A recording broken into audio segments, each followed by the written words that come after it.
For full disclosure, as always, he has done some legal work for me in the past. He and his wife, Victoria, attended my radio show Christmas party, and we did share drinks together, and we talked and we laughed. Good to see you, sir. You too. You know, so much news was made in that interview. Indeed. And you saw the coverage. Let's start there. Your reaction. What does it say? What does it say to the American consumer about the news industry in general in this country? Well, I think when you take a look at the White House Correspondents' Dinner and the conduct of the people there, and when you look at the absence of coverage of something so major as your show last night, it's pretty clear, Sean, that you're right. American journalism is dead. It's dying. It's in a coffin. And the fact is, these people are not journalists anymore. They're people with an agenda. They want to prove something. They don't want to find something out. They want to say something on their own. And this is an example of it. It's really a sad day, a sad, sad day. Joe, we've had massive surveillance abuse, yes. Unmasking abuse. We've had the leaking of raw intelligence, Samantha Power unmasking a person a day. And then we have the bigger scandal. Rudy Giuliani is right. Hillary committed felonies. Hillary obstructed justice.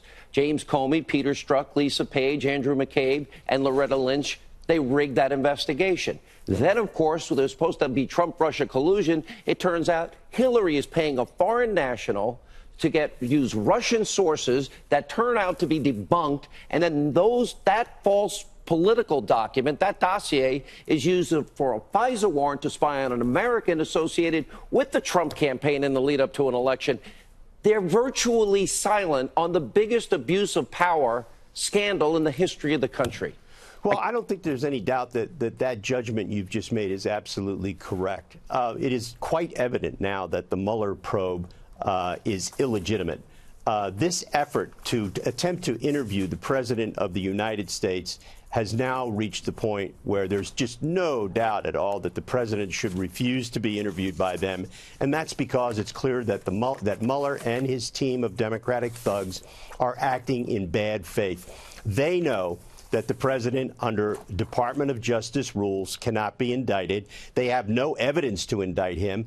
The office of Robert Mueller was created by Rod Rosenstein illegally. He mentioned no crime to be investigated. All of this leads to the ultimate conclusion that the perpetuation of this investigation by Mueller is doing grave damage to the United States. It's doing grave damage to United States foreign policy. It's doing grave damage to U.S. law enforcement because of the thug-like tactics that have been used in the Manafort case and in the Cohen case. And it points to something that really is disturbing. After watching the Deputy Attorney General of the United States, Rod Rosenstein, accuse Congress of trying to extort him and others in the department by conducting legitimate constitutional oversight, I would say that between Mueller and Rosenstein and the absent Attorney General, God bless him, we have a very serious crisis in American federal law enforcement. Oh, I agree. And I think it's the biggest abuse of power, corruption scandal in our history. Let's stay on Rod Rosenstein a second. Rod Rosenstein wrote a letter, said the FBI could never recover if James Comey stayed at the helm. So he would be a witness on that part of it. Correct. We've also discovered that Rod Rosenstein, we talk about the FISA applications that relied on unverified, uncorroborated, a dossier paid for by Hillary Clinton. They never told the judge it was paid for by Hillary. And then he went on to say that if there are false information presented to a FISA court, there's serious consequences. Isn't he implicating himself, the same statement when he said that he's not going to be extorted? Of course. The problem here for Rod Rosenstein is he has multiple conflicts of interest. He shouldn't be supervising this case. He wrote the memorandum that led to the firing of James Comey. He signed the FISA applications. He continues to know and personally care about Comey and Mueller and others. He should be removed from this case. This is absolutely disgraceful. And now he will pretend that he is above all of this. But when all is said and done, Mr. Rosenstein represents a part of the department that I thought we had lost a long time ago when the Obama administration people left office, but apparently they haven't left office. Joe, we're headed for a showdown, and that is every attorney that I know says the president should never sit with Robert Mueller, Andrew Weissman, his pit bull with his atrocious track record, his team of Democratic donors only.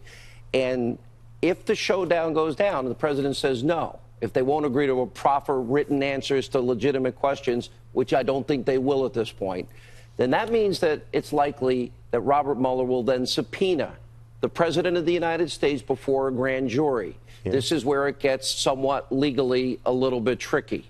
Let's walk down that road. What happens when, and what should the response be? Well, first of all, I think that if Mueller issued a subpoena to the president, it would be an unconstitutional subpoena. Since he knows the president cannot be indicted, and since he knows that the president is not a necessary witness to anything that he is investigating, it is clear that he would be using the grand jury subpoena for only one reason: to get testimony from the president to use in an impeachment recommendation report to the Deputy Attorney General. That is an illegal use of a grand jury subpoena. The president should resist it. They should take it all the way to the Supreme Court, because under Article 2 of the Constitution, all executive power rests in the President of the United States. He had ultimate authority to fire James Comey, and he did. And if the courts make the wrong decision, of course, the courts can always be wrong. We know that. But it's going to go all the way to the Supreme Court if he issues a subpoena. Let me make a prediction. Mueller will never issue a subpoena. Why? Because he cannot win.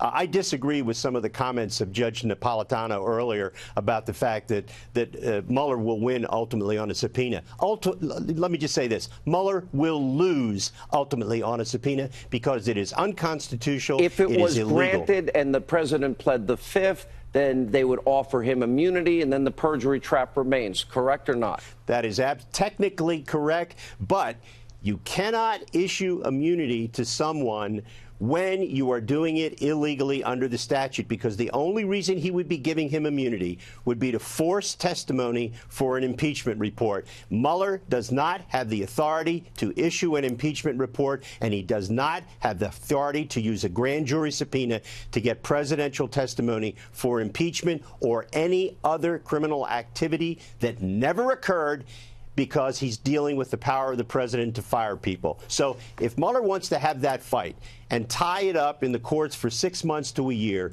he can do it. But he will be doing a grave disservice to himself, because at this point, Mueller has become a cross between Madame Defarge and Inspector Javert, and it's an embarrassment.